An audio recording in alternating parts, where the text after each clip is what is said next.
श्री कृष्ण गोविंद हरे मुरारी, हे नाथ नारायण वासुदेव। श्री कृष्ण गोविंद हरे मुरारी, हे नाथ नारायण वासुदेव। पितुमात स्वामी सखा हमारे, पितुमात स्वामी सखा हमारे, हे नाथ नारायण वासुदेव। तो भगवान के माधव रूप का ध्यान करते हुए सुनेंगे बैसाख मास महात्म में रोज सुनी जाने वाली बांदरी की कथा। बैसाख महीने में बांदरी की कहानी सुननी चाहिए। एक राजा जो रोज सुबह उठकर गंगा जी नहाने जाता था। राजा ने सबको ये बोल कर रखा था कि मेरे से पहले कोई गंगा जी नहीं नहाएगा। एक बांदरी थी जो राजा से पहले नहा लेती थी। जब राजा नहाने जाता था तो उसको पानी हिलता हुआ दिखता था। जब राजा को इस बात पर शंका हुई कि कोई मेरे से पहले नहाता है, तो राजा ने वहां पर पहरा बैठा दिया। गंगा किनारे एक पहाड़ी थी जहां पर वो बांदरी बैठी रहती थी। राजा के नहाने से पहले वो नहाकर पहाड़ी पर बैठ जाती थी। ऐसे ही नहाते नहाते पूरा बैसाख का महीना बीत गया। एक दिन उस बांदरी को नहाते हुए सिपाहियों ने देख लिया और पकड़कर राजा के पास ले गए। राजा का यह प्रण था कि अगर कोई औरत मेरे से पहले नहाएगी तो उससे विवाह कर लूंगा। राजा ने बांदरी से विवाह कर लिया। बैसाख नहाने के पुण्य से बांदरी के गर्भ लग गया। पूरा 9 महीने होने को आया। तब बांदरी ने राजा से पूछा कि जब मेरे बच्चा होने का समय आएगा तो मैं क्या करूंगी। तब राजा ने महल में टाली बंधवा दी और बोला कि जब तुम्हारी दर्द उठे तो इस टाली को बजा देना, फिर मैं आकर बंदोबस्त कर दूंगा। राजा के और भी रानियां थी जिनके बच्चा नहीं था। बांदरी के बच्चा होने वाला है ये बात उनको जला रही थी। टाली बंधी हुई देखकर उन्होंने पूछा कि ये टाली क्यों बांध रखी है। तब बांदरी ने बोला कि जब मेरे बच्चा होने वाला होगा तब राजा को बुलाने के लिए ये टाली बांध रखी है। तब रानियां बोली कि एक बार टाली बजाकर तो देखो कि राजा आते हैं या नहीं आते। बांदरी ने टाली बजाई और राजा आ गए। जब राजा ने आकर पूछा कि टाली क्यों बजाई, तो बांदरी बोली कि इन रानियों ने मुझसे कहा था कि एक बार टाली बजाकर देखो कि राजा जी आते हैं या नहीं। तब राजा ने बोला कि दोबारा ऐसा मत बजाना। थोड़ा ही दिन बाद जब बांदरी के बच्चा होने वाला था तो बांदरी ने खूब टाली बजाई, पर राजा नहीं आए।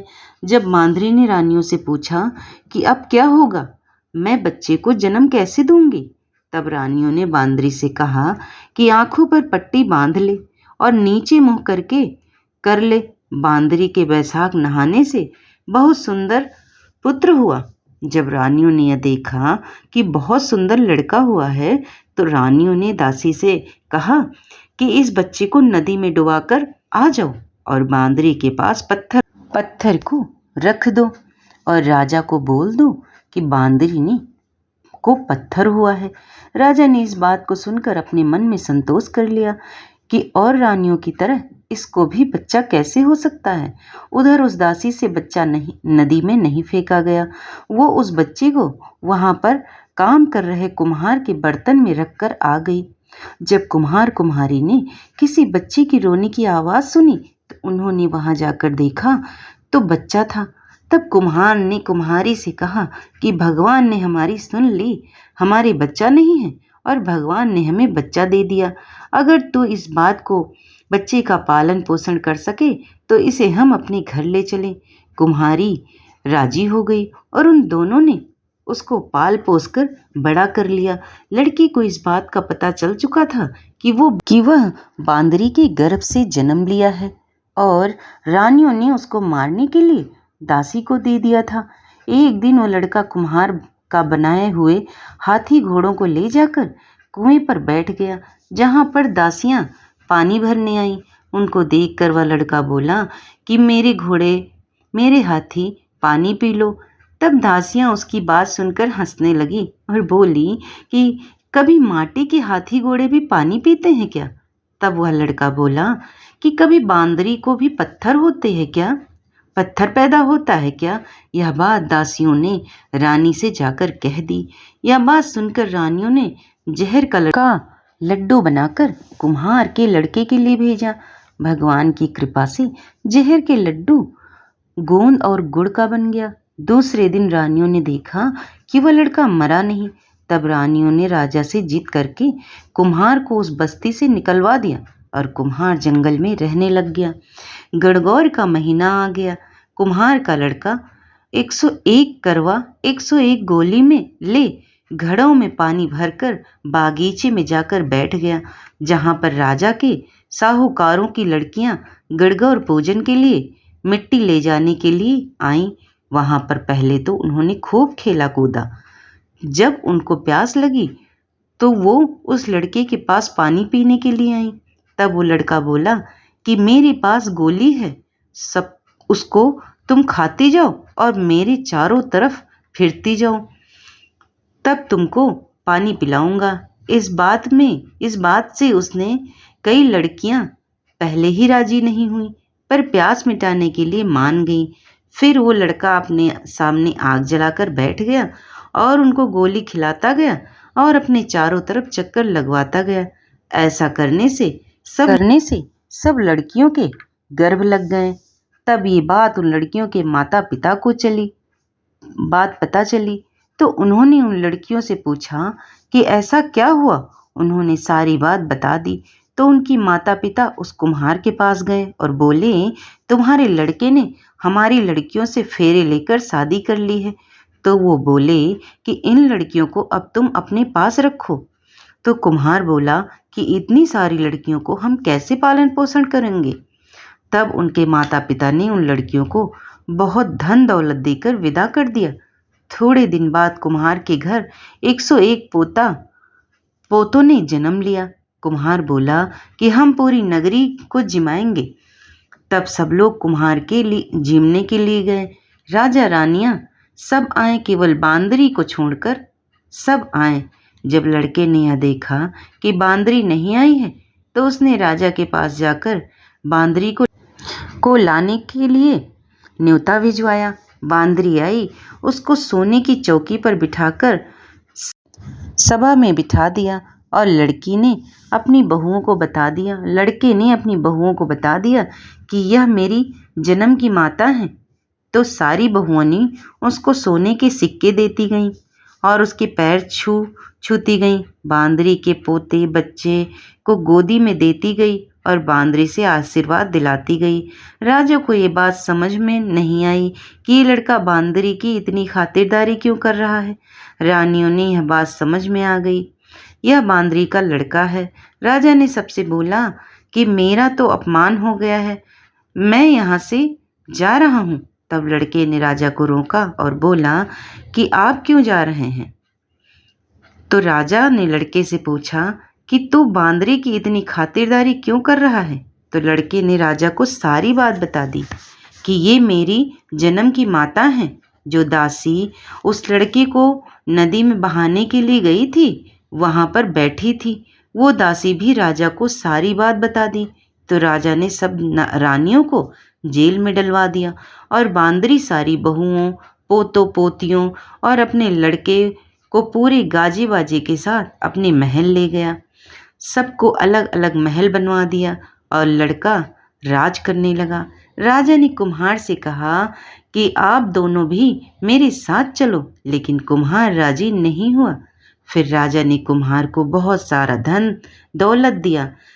तब सभी लोग बोलते हैं कि बैसाख महीने में नहाने से बहुत पुण्य फल मिलता है। जैसे बांदरी बैसाख नहाई, राजा को राज मिला, उसी तरह आपको भी भगवान सुख संपत्ति दे और कथा सुनने सुनाने हुंकारा भरने वाले सभी की मनोकामनाएं पूर्ण करें। अब सुनेंगे बैसाख मास महात्म्य की कथा। तो नारद जी कहते हैं, बैसाख मास में धूप से तपे और थके मांदे ब्राह्मणों को श्रम नाशक सुखद पलंग देकर मनुष्य कभी जन्म मृत्यु आदि के क्लेशों से कष्ट नहीं पाता है। जो बैसाख मास में पहनने के लिए कपड़े और बिछावन देता है, वह उसी जन्म में सब भोगों से संपन्न हो जाता है और समस्त पापों से रहित ब्रह्मा निवारण मोक्ष की प्राप्त होता है। जो तिनके से बनी या अन्य खजूर आदि के पत्तों की बनी हुई चटाई दान करता है, उस चटाई पर परम साक्षात भगवान विष्णु शयन करते हैं। चटाई देने वाला बैठने और बिछाने आदि में सब ओर से सुखी रहता है। जो सोने के लिए चटाई और कंबल देता है, वह उतने ही मात्र से मुक्त हो जाता है। निद्रा से दुख का नाश होता है और निद्रा से थकावट भी दूर होती है। वह निद्रा चटाई पर सोने वाले को सुखपूर्वक आ जाती है। धूप से कष्ट पाए श्रेष्ठ ब्राह्मण को जो सूक्ष्मतर वस्त्र दान करता है, वह पुण्य आयु और परलोक में उत्तम गति को प्राप्त होता है। जो पुरुष ब्राह्मण को फूल और रोली देता है, वह लौकिक भोगों का भोग करके मोक्ष को प्राप्त करता है।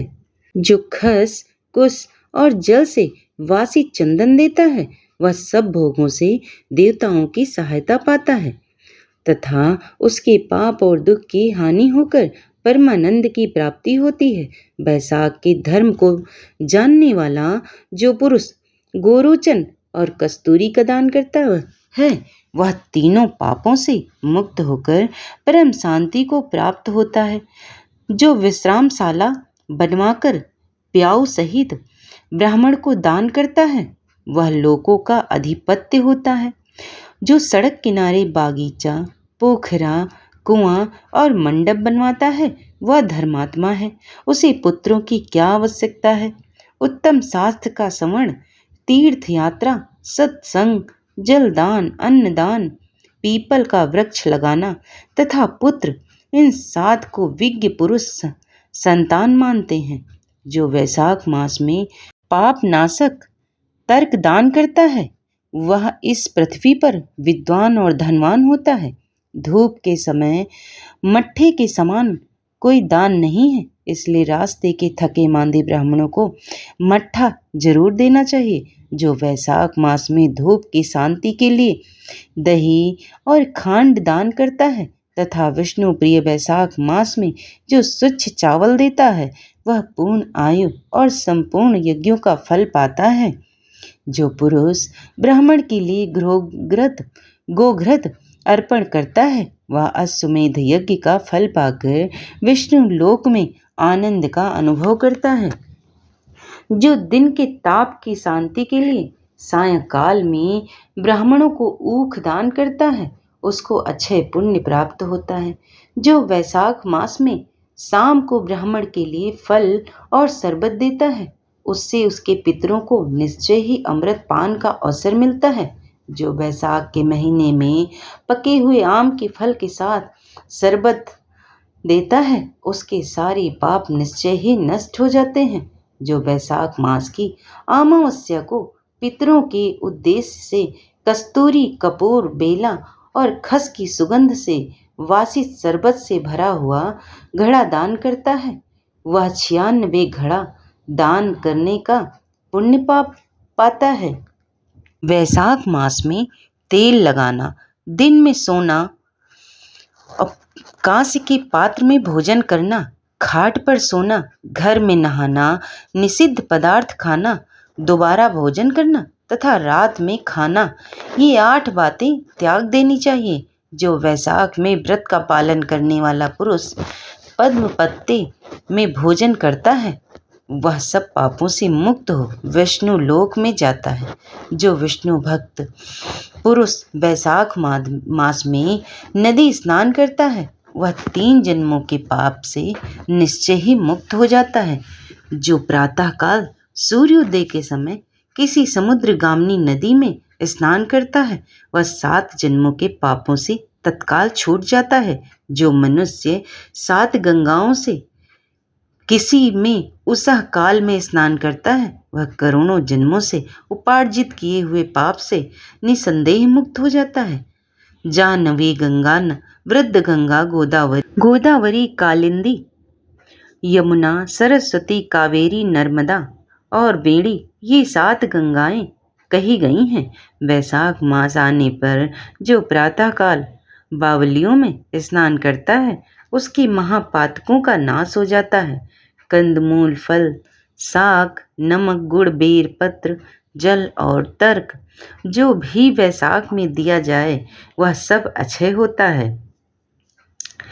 ब्रह्मा आदि देवता भी बिना दिए हुए कोई वस्तु नहीं पाते हैं। जो दान से ही हीन है, वह निर्धन होता है। अतः सुख की इच्छा रखने वाले पुरुष को वैशाख मास में अवश्य दान करना चाहिए। सूर्यदेव के मेष राशि में स्थित होने पर भगवान विष्णु के उद्देश्य से अवश्य प्रातःकाल स्नान करके भगवान विष्णु की पूजा करनी चाहिए। कोई महीरथ नामक एक राजा था, जो कामनाओं में आसक्त और अजितेंद्रिय था। वह केवल वैशाख स्नान के सुयोग्य से स्वतः वैकुंठ धाम को चला गया। वैशाख मास के देवता भगवान मधुसूदन हैं, अतएव वह सफल मास है। वैशाख मास में भगवान की प्रार्थना का मंत्र इस प्रकार है: मधुसूदन देवेश वैशाखे मेष गेरवो प्रातः स्नानम करिष्याम निर्विघ्नं कुरु माधव। अर्थात हे मधुसूदन, हे देवेश्वर माधव, मैं मेष राशि में सूर्य के स्थित होने पर वैशाख मास में प्रातः स्नान करूंगा। आप इसे निर्विघ्न पूर्ण कीजिए। तत्पश्चात निम्न मंत्र से अर्घ्य प्रदान करने चाहिए। वैशाखे मेष गे भानु प्रातः स्नान परायणः अर्ध तेजहम पदास्मि ग्रहण मधुसूदनम। अर्थात सूर्य की मेष राशि पर स्थित रहते हुए वैशाख मास में प्रातः स्नान के नियम में संलग्न होकर मैं आपको अर्घ्य देता हूँ। मधुसूदन, इसे ग्रहण कीजिए। इस प्रकार अर्घ्य समर्पण करके स्नान करें। फिर वस्त्रों को पहनकर संध्या तर्पण आदि सब कर्मों को पूर्ण करके वैशाख मास में विकसित होने वाले पुष्पों से भगवान विष्णु की पूजा करें। उसके बाद वैशाख मास के महात्म्य को सूचित करने वाली भगवान विष्णु की कथा सुने। ऐसा करने से कोटि जन्मों के पापों से मुक्त होकर मनुष्य मोक्ष को प्राप्त होता है। यह शरीर अपने अधीन है, जल भी अपने अधीन ही है, साथ ही अपनी जिह्वा भी अपने वश में है। अतः इस स्वाधीन शरीर से स्वाधीन जल में स्नान करके स्वाधीन जिह्वा से हरि इन 2 अक्षरों का उच्चारण करें। जो वैशाख मास में तुलसी दल से भगवान विष्णु की पूजा करता है, वह विष्णु के सायुज्य मुक्ति को पाता है। अतः अनेक प्रकार की भक्ति मार्ग से तथा भांति भांति के व्रतों द्वारा भगवान विष्णु की सेवा तथा उनके सगुण या निर्गुण स्वरूप का अनन्य चित्त से ध्यान करना चाहिए। अब सुनेंगे विष्णु चालीसा। विष्णु सुनिए विनय सेवक की चितलाए, कीरत कुछ वर्णन करूं दीजे ज्ञान बताए। कष्ट नसावन अखिल बिहारी, प्रबल जगत में शक्ति तुम्हारी। त्रिभुवन फैल रही उजियारी, सुंदर रूप मनोहर सूरत। सरल स्वभाव मोहनी मूरत, तन पर पीतांबर अति सोहत। वैजंती माला मनमोहत, शंख चक्र कर गदा विराजें। देखत दैत्य असुर दल भाजे, सत्य धर्म मद लोभ न गाजे। काम क्रोध मद लोभ न छाजे, संत भक्त सज्जन मनरंजन। दनुज असुर दुष्टन दल गंजन, सुख उपजाएं कष्ट सब भंजन। दोष मिठाएं करत जन सज्जन, पाप काट भव सिंधु उतारण। कष्ट नाश कर भक्त उबारण, करत अनेक रूप प्रभु धारण। केवल आप भक्त के कारण, धरणी धेनु बन तुम्हें पुकारा। तब तुम रूप राम का धारा, भार उतार असुर दल मारा। रावण आदि को संहारा, आप बराह रूप बनाया। हरणाक्षु को मार गिराया, धर्म तस्य तन सिंधु बनाया। 14 रत्नन को निकलाया, अमिलख असुर द्वंद मचाया, रूप मोहिनी आप दिखाया। देवन को अमृत पान कराया, असुरन को छवि से बहलाया। कूर्म रूप धर सिंधु मझाया, मांद्राचल गिर तुरत उठाया। शंकर का तुम फंद छुड़ाया, भस्मासुर को रूप दिखाया। वेदन को जब असुर डुबाया, कर प्रबंध उन्हें ढूंढवाया। मोहित बनकर उलख नचाया, उसही कर से भस्म कराया। असुर जलंधर अति बलदाई, शंकर से उनकी लड़ाई। हार पार शिव सकल बनाए, कीन सती से छल खल जाई। सुमिरन कीन तुम्हें शिवरानी, बतलाई सब विपत कहानी। तब तुम बने मुनीश्वर ज्ञानी, वृंदा की सब सुमिरत भुलानी। देख तीन दनुज सैतानी, वृंदा आए तुम्हें लपटा। हो स्पर्श धर्म क्षति मानी, हना असुर उर शिव सैतानी।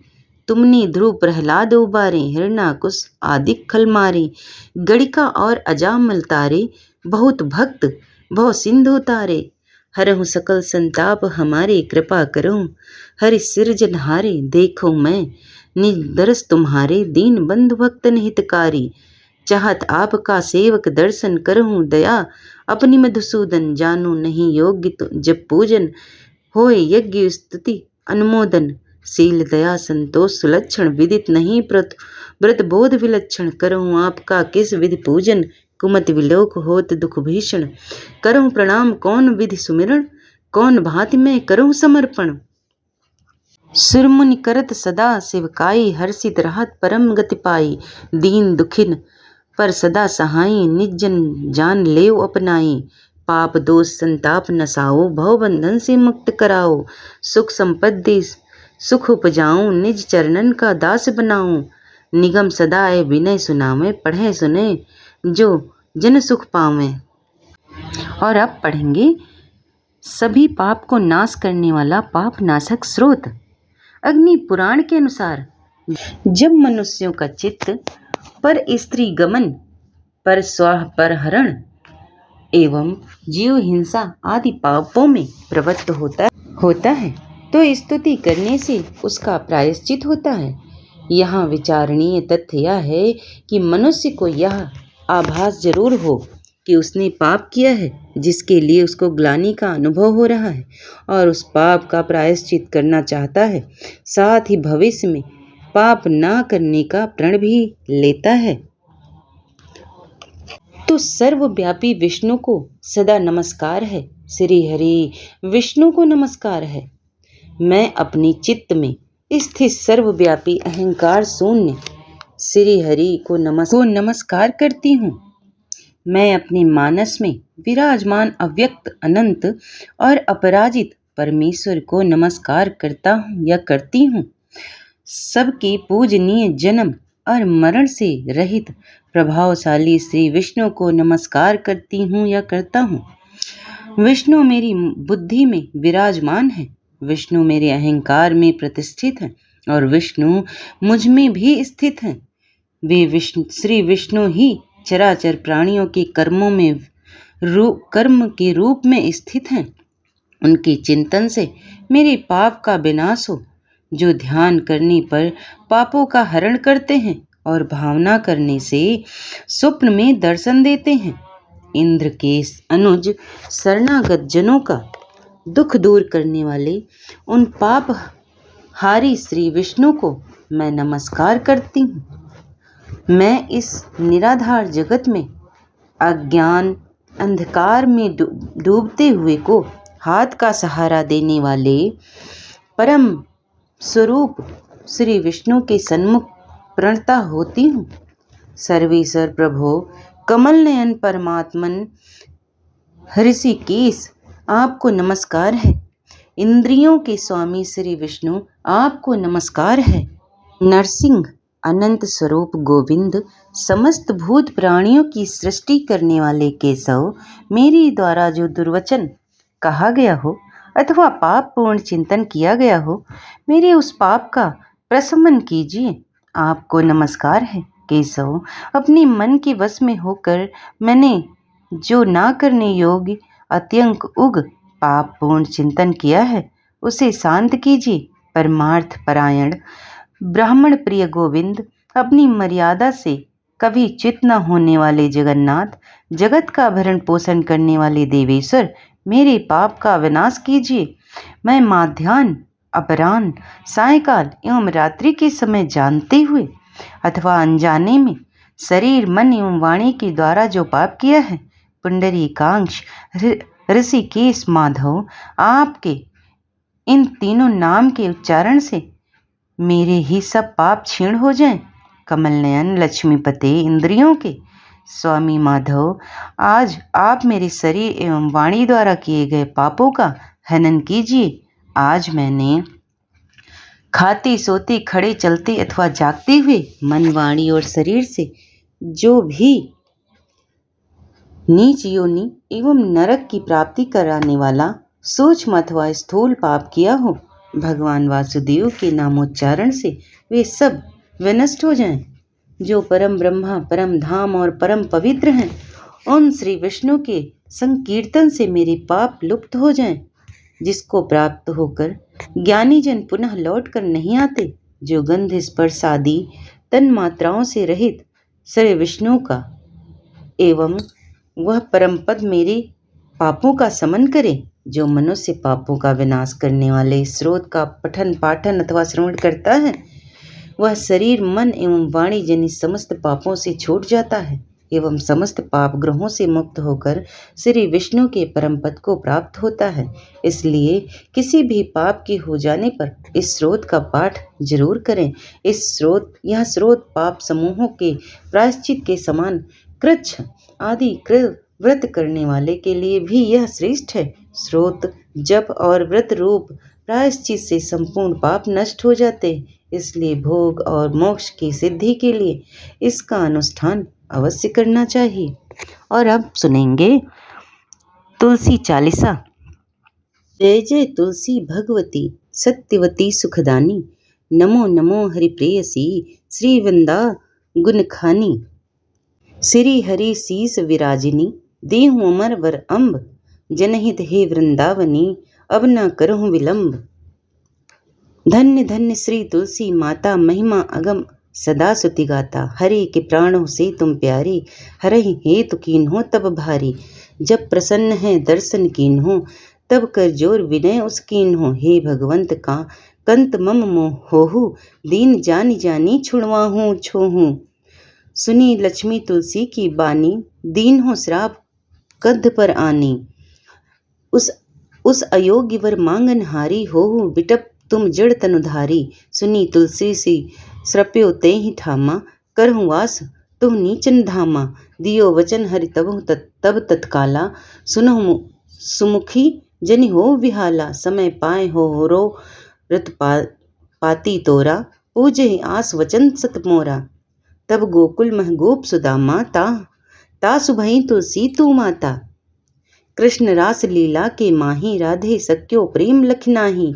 दियो श्राप तुलसी तत्काला, नर लोकहि तुम जन्महु बाला।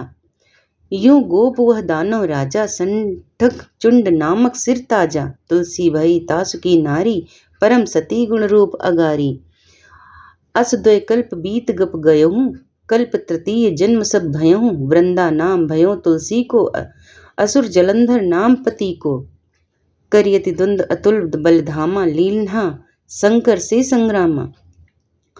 जब निज सैन्य सहित शिवहारे, मरहि न तब हरहि पुकारे। पतिव्रत वृंदा थी नारी, को न सके पतहि संहारी। तब जलंधर ही श्री भेष बनाई, वृंदा ठिग हरि पहुँचो जाई। शिव हित लही हरि कपट प्रसंगा, कियो सती धर्म दोहि भंगा। भयो जलंधर कर संहारा, सुनी और शोक उपारा। तेहि क्षण दियो कपट हरि तारी, लखी वृंदा दुखा गिरा उचारी। जलंधर तस हत्यो अभीता, सोई रावण तस हरहि सीता। अस्प्रस्तर सम हृदय तुम्हारा, धर्म खंडी मम पतहि सहारा। यही कारण लही श्राप हमारा, होए तनु पाषाण तुम्हारा। सुनी हरि तुरत ही वचन उचारे, दियो श्राप बिना विचारे। लाख्यो ना निज करतूती पति को, छलन चाहूं जब पार्वती को। जड़मति तुहूं हो जड़ रूपा, जग मह तुलसी बिटप अनूपा। दग्ध रूप हम सालिग्रामा, नंदी गण की बीच ललामा। जो तुलसी दल हम ही चढ़ावें, इवह सब सुख भोगी परम पद पावहीं। बिन तुलसी हरि जलत शरीरा, अतिशय उठत शीस उर पीरा। जो तुलसी दल हरि सिर धारत, सो सहस्त्र घट अमृत डारत। तुलसी हरि मन रजनी हारी, रोग दोष दुख भंजन हारी। प्रेम सहित हरि भजन निरंतर, तुलसी राधा मीना ही अंतर। व्यंजन हो 56 प्रकारा, बिन तुलसी जल ना हरहि पियारा। सकल तीर्थ तुलसी तर छाछी, लहत भूगति मन संशय नाही। कवि सुंदर एक हरि गुण गावत, तुलसी विकट सहस गुण पावत। बसत निकट दुर्वासा धामा, जो प्रयास ते पूर्व ललामा। पाठ करें जो नित नर नारी, हुई हैं सुख भासहीं त्रिपुरारी। तुलसी चालीसा पढ़ही तुलसी, तरु ग्रहधारी। दीपदान करि पुत्र फल, पावहीं बंधहु नारी। सकल दुख दारिद्र हरिहार परम प्रसन्ना, आसहि धन जन जड़हि ग्रह, बसहि पूर्णा अन्ना। लाही अभिमत फल जगत मह लाही, पूर्ण सब कामा। जेहि दल अर्पहि तुलसी, तह सहस बसहि हरि रामा।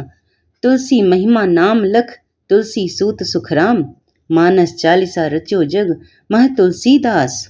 तुलसी चालीसा पाठ समाप्त। और अब पढ़ेंगे तुलसी माता की आरती।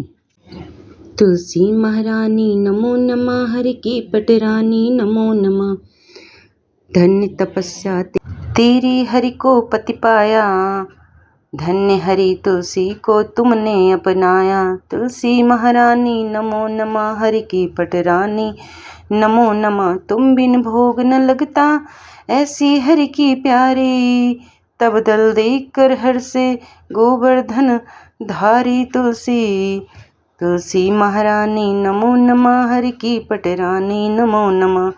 9 मणियों की कंठी जो करते धारण, हरि कर दे है उनकी अम्बा धावारण। तुलसी महारानी नमो नमः, हरि की पटरानी नमो नमः।